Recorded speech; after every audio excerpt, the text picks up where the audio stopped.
ఇప్పుడు నీ నిజ రూపం ఆడ కూడా బయటపడదు కదా. మరి అసంటప్పుడు నన్ను ఎందుకు పెళ్లి చేసుకున్నావు? నువ్వు అప్పుడు నమ్మినావు, అప్పుడు నువ్వు నమ్మినావు కాబట్టి నేను చేసుకున్నాను అంతే. అంటే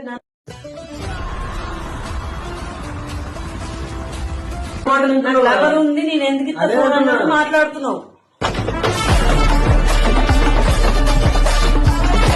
అందుకే అది డబ్బింగ్ మాటలు మాట్లాడు.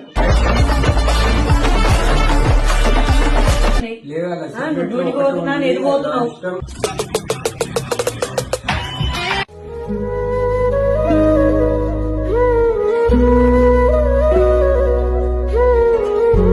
ఫోన్ ముట్టద్దు, లాక్ అడగద్దు, అవన్నీ నీకు అనవసరం. అది సీక్రెట్స్ అన్నప్పుడు సీక్రెట్స్ అంతే.